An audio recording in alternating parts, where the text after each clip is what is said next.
I'm checking my time because I have to be very careful here. This next presenter is passionate about dressing up and getting undressed for the sake of art. If I get my timing wrong, she might show up in not the way you and I want.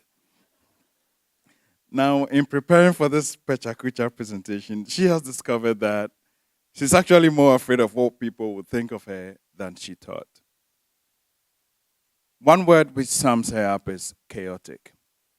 Ladies and gentlemen, show some Lloydminster love to the one and only Amanda Cooper.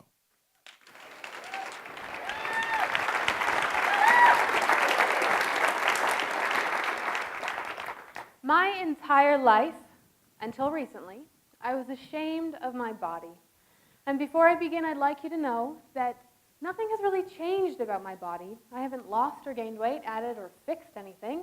I just look at it under a better light than I once did. I was always so ashamed of my shape. Heavy chest, wide hips, and thunder thighs, they used to say. In grade 4, with a big set of boobs, all the boys made fun of me, and some of the girls too.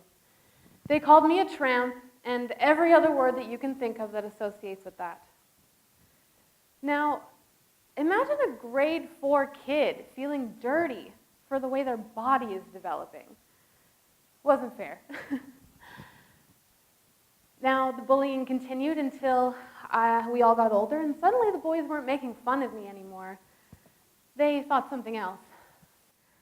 And I thought it was kind of cool. I thought, oh, maybe I'm not so disgusting after all. Until the incident.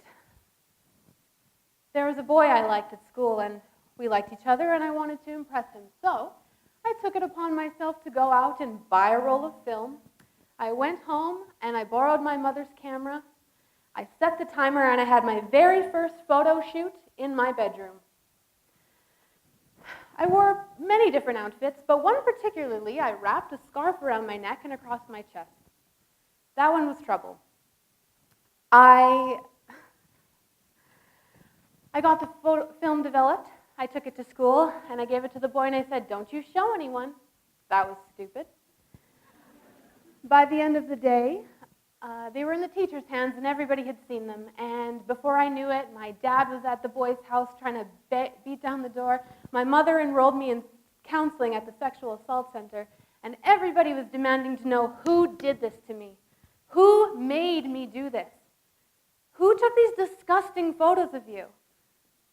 Disgusting. I thought they were cute. But I was made to know that what I did was wrong, and I shouldn't have done it. Granted, at that age, probably not.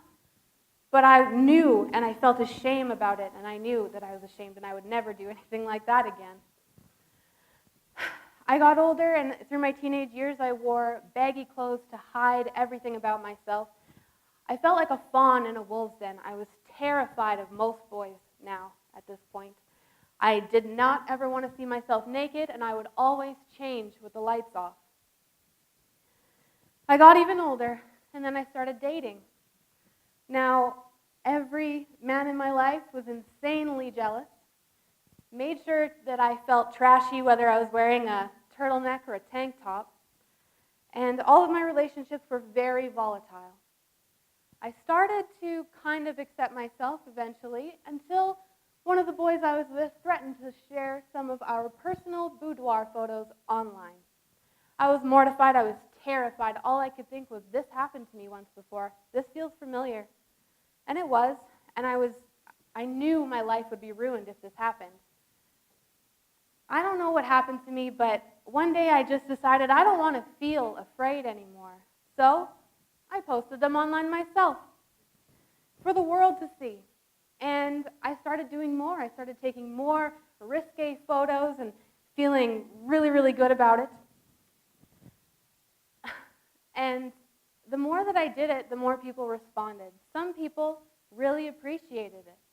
What made me most happy is women were telling me how inspiring my confidence was.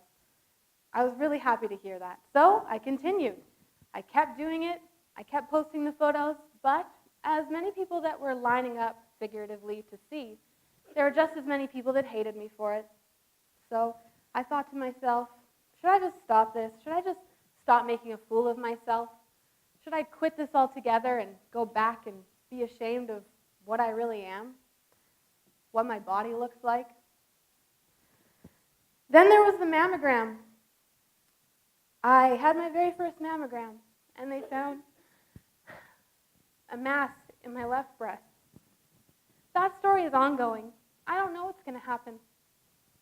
But when I found that out, it made me realize the mortality of my breasts was weighing heavily on me. And as silly as that sounds, it was important to me.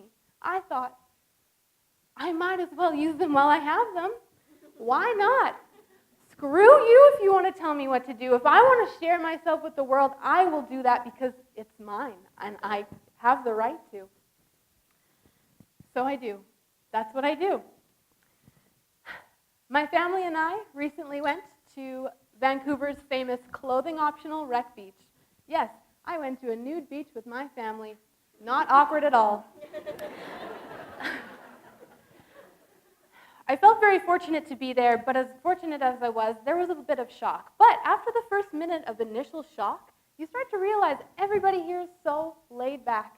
Nobody is uncomfortable. Nobody is pointing. Everybody's just doing their own thing, and they're happy. They're happy here. It wasn't until I saw a girl that was afraid. She was with her friends, 2 males and the 2 females. The 2 males dropped their trunks, walked right out into the water. The 2 females bickered because one didn't want to be there and one did. It wasn't until the one girl finally ran past me with her bathing suit off and hid in the water. She was jumping. Before I knew it, she was jumping up out of the water saying, "Oh my God, I'm so glad I did this. I'm so happy we did this together." I witnessed a girl accept herself, get comfortable, and be proud of herself in a matter of moments, and I was so happy for her. So I challenge everyone here today.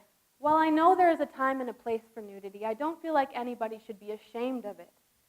I challenge you to go home, look in the mirror, get undressed if you like, and just admire yourself because you are beautiful and it's natural.